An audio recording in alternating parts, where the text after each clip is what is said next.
சுச்சக்கர வரதாச்சாரியம் சுத்தசத்வ குருத்தமம் ஸ்ரீநிதி ராகவம் வந்தே ஹ்யபார கருணாகரம் கவிதாஜித கல்லோலி கன்யகா காந்தவக்ஷசே கருணாதி குணாட்யாய கமலா நிதயே நமஹ.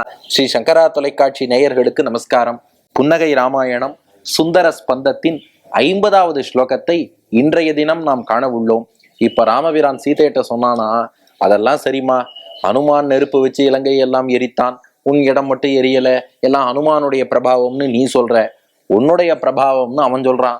இது யார் பிரபாவம்னு முக்கியம் இல்ல, இந்த வரலாற்றை நான் இன்னும் விரிவாக கேட்க விரும்புகிறேன் ராமன் சொல்றான். ஏன்னா பக்தனுடைய சரித்திரத்தை பகவான் கேட்கணும்னு ஆசைப்படுறான்.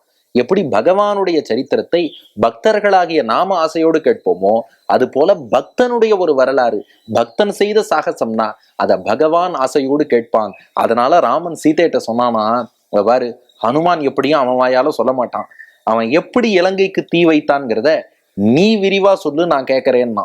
அப்ப சீதை சொன்னா, மொத்த சம்பவத்தையும் நான் நேரா பார்க்கல, ஆனா நேரா பார்த்த ஒருத்தி இருக்கா.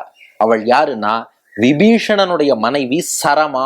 விபீஷணனுடைய மனைவிக்கு சரமா என்று பெயர் ஸ்பஷ்டமாவே வால்மீகி ராமாயணத்தில் கொடுக்கப்பட்டுள்ளது. அந்த சரமா என்பவள் சீதையிடம் ரொம்ப அன்போடு இருக்கா, ரொம்ப மதிப்பு வச்சிருக்கா. அந்த சரமா தான் சீதையிட்ட ஓடி வந்து ஹனுமான் ராவண சபைக்கு போனதுலேருந்து அவன் இலங்கைக்கு தீ வைத்தது வரை அப்ப என்னென்னலாம் நடந்ததுங்கிறத சரமா சீதையிட்ட விரிவா சொல்லியிருக்காளாம். இப்போ சரமா சொன்ன பிளாஷ்பேக்கை சீதை ராமபிரானிடம் எடுத்து சொல்கிறாள். அதை கேட்டு ராமன் புன்னகை செய்கிறான். அதுதான் 50வது ஸ்லோகத்திலேருந்து ஆரம்பிச்சு இனி இந்த சுந்தர ஸ்பந்தம் பூர்த்தியாவது வரை சரமா சீதைக்கு சொன்ன பிளாஷ்பேக், அத ஒரு பிளாஷ்பேக்கா சீதை ராமபிரானிடம் சொல்கிறாள். அதை கேட்டு வடுவூரிலே ராமன் புன்னகை செய்கிறான். இப்போ 50வது ஸ்லோகம். உங்கள் இல்லத்திலும் உள்ளத்திலும் எழுந்தருளியிருக்கும் சீதாராமர்கள் முன்பு ஸ்லோகத்தை சேவிக்க தயாராகுங்கள். மனத்திரையில் காட்சி. சரமா சொன்ன பிளாஷ்பேக்கை சீதை இப்ப ராமன்ட்ட சொல்றா. தொலைக்காட்சி திரையிலே ஸ்லோகத்தை சேவித்துக் கொள்ளுங்கள். சோயம் மாருத நந்தனோ தசமுகே சிம்ஹாசனஸ்தே புரஹா வாலேனைவ கிருதாசனஸ்ததுபரி பிராப்தஸ்திதி சம்பபௌ இத்யேவம் சரமா சகி சமபவதத் சேதிஸ்வஜாயாகிரா என் மந்தஸ்மிதம் ஆனனே ரகுபதே தத்தே தராம் தியோததே என்பது ஸ்லோகம். இப்போ சீதை ராமபிரான்ட்ட சொல்றாளாம், சரமா என்கிட்ட என்ன தெரியுமா வந்து சொன்னா, முதல்ல ஹனுமான் ராவண சபைக்கு போனதும் என்னாச்சு? ஏன்னா நாம் முன்பு பார்த்தோம், அந்த இந்திரஜித்து அவரை பிரம்மாஸ்திரத்தாலே கட்டி ராவண சபையில கொண்டு போய் நிறுத்தினாங்கிற வரைக்கும் பார்த்துட்டோம். பிரம்மாஸ்திரத்தால கட்டி ராவண சபையில் நிறுத்திய பின் என்னாச்சு? அதை சரமா சீதையிட்ட சொன்னாலாம். சோயம் மாருத நந்தனஹா, இவன் இருக்கானே வாயு புத்திரன், அவ சரமா புரிஞ்சுட்டா. அவள் நல்லெண்ணம் கொண்டவள், விபீஷணனுடைய மனைவி, தர்ம சிந்தனை கொண்டவள். அதனால வாயு புத்திரன் ஹனுமான்னு புரிஞ்சுட்டா. அவ சொல்லும் போது சாதாரண குரங்குன்னு சொல்லல, சோயம் மாருத நந்தனஹா, மாருதன்னு அழைக்கப்படும் காற்றின் மகனாகிய இந்த மாருதி ஹனுமான் இருக்கானே, தசமுகே சிம்ஹாசனஸ்தே புரஹா. அந்த ராவணன் தசமுகன், 10 தலை கொண்ட ராவணன், அவன் சிம்மாசனத்துல உட்கார்ந்துருக்கான். ஹனுமான் ராமனுடைய தூதுவன்னு சொல்லி வந்திருக்கார். ஆனா அவரை பிடிச்சு பிரம்மாஸ்திரத்தால கட்டுறேன்னு சொல்லி கட்டி அப்படி அவரை நிறுத்தி இருக்கிறார்கள் எதிரே. அப்போ ஹனுமான் பார்த்தாராம், ஒரு தூதுவனுக்கு நீயே நியாயப்படி ஆசனம் கொடுத்து அமர்த்தி நீ பேசணும். நீ அப்படி பேசலையா? நான் சும்மா கட்டுப்படுவது போல் இருந்தேன், இந்த பிரம்மாஸ்திரம் என்னை ஒண்ணும் பண்ணாதுன்னு பிரம்மாவே வரம் கொடுத்திருக்கார், அதுவே என்னை விட்டு விட்டு சென்று விடும்னு சொல்லி இப்ப ஹனுமான் என்ன பண்ணாராம், வாலேனைவ கிருதாசனஹா, தன்னுடைய வாளை கொண்டே ஒரு சிம்மாசனத்தை ஏற்படுத்தினாராம். அதான் சொல்றா பாருங்க, ஹனுமார் வால் மாதிரி நீண்டுண்டே போறதுன்னு. அப்படி தன்னுடைய வாளை அப்படியே சுற்றி சுற்றி சுற்றி சுற்றி சுற்றி சுற்றி அந்த வாளால் ஒரு சிம்மாசனத்தை உருவாக்கி, தது உபரி, அதுக்கு மேலே பிராப்தஸ்திதி சம்பபௌ, அதற்கு மேல் தான் அமர்ந்து கொண்டாராம் ஹனுமான். இவர் அமர்ந்த போது எப்படி இருந்ததான், ஹனுமானுடைய திருவடி ராவணனுடைய கிரீடத்துக்கு நேர இருந்ததான், சேம் லெவல்ல.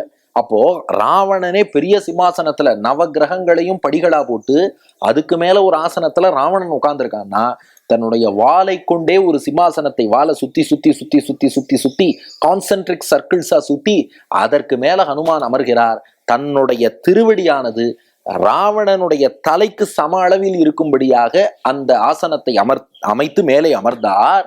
இத்யேவம் சரமாசகி சமபவத்சா இதி, இப்படி என்னுடைய தோழியான சரமா சொன்னாள் என்று ஸ்வஜாயாகிரா, ராமா, உன்னுடைய மனைவியான சீத்தை உன்னிடம் ஹனுமானுடைய அந்த பிரபாவத்தை எடுத்து சொல்ல, என் மந்தஸ்மிதம் ஆனனே ரகுபதே தத்தே தராம் தியோததே, அப்போது உன்னுடைய முகத்திலே ஒரு புன்னகை தோன்றியதே, அதே புன்னகைதான் இப்போது வடுவூரிலும் உன்னுடைய முகத்திலே திகழ்கிறது என்று இந்த ஸ்லோகத்துல சாதிக்கிறார். அப்ப ஸ்லோகத்தினுடைய சாரமான கருத்து என்னன்னா, ராமனுடைய தூதுவன்னு ஒருத்தன் வந்திருக்கான், அவனுக்கு ஆசனத்தை கொடுக்காம ராவணன் ஜம்முன்னு சிம்மாசனத்துல உட்கார வச்சுட்டு ஹனுமான கட்டி இழுத்து வர சொன்னான். ஹனுமான் பார்த்தார், நீ எங்கிட்டயே அவன் வேலையை காட்டுறியான்னு சொல்லி அந்த கட்டுகளில் இருந்தெல்லாம் அவர் வெளியே வந்து தன்னுடைய வாளையே ஒரு ஆசனமாக ஆக்கி அந்த வாளையே சிம்மாசனமாக்கி அதன் மேலே அமர்ந்து கொண்டு ராவணனுக்கு அறிவுரை சொன்னார். இப்படிப்பட்ட பிரபாவம் கொண்டவன் ஹனுமான்கிறத சரமா கண்ணால் பார்த்தாள், நான் காதால் கேட்டேன் என்று சீத்தை சொல்ல, அதை காதால் கேட்டு ராமன் புன்னகை செய்கிறான். நீங்க சங்கரா தொலைக்காட்சி வாயிலாக இதை கண்ணாலும் பார்க்கிறீர்கள், காதாலும் கேட்கிறீர்கள், ரெண்டும் சேர்ந்து கிடைச்சிருத்துன்னு வச்சுக்கோங்க. ஆகையினால இப்படி சீத்தை சொல்ல அதை கேட்டு ராமன் பூத்த புன்னகை இது. இனி 3 விஷயங்கள். இங்கே ராமனுடைய புன்னகைக்கான காரணம் என்னன்னா, அகைன் ஹனுமானுடைய அந்த சாகசம், பராக்கிரமம். ராவணன் அவமானப்படுத்துறானா, அப்ப அவன் எதிரில் அவனை விட ஒரு உயர்ந்த ஆசனத்தை தன் வாளை கொண்டே அமைத்து கொண்டு ஹனுமான் அமர்ந்தார் பாருங்க.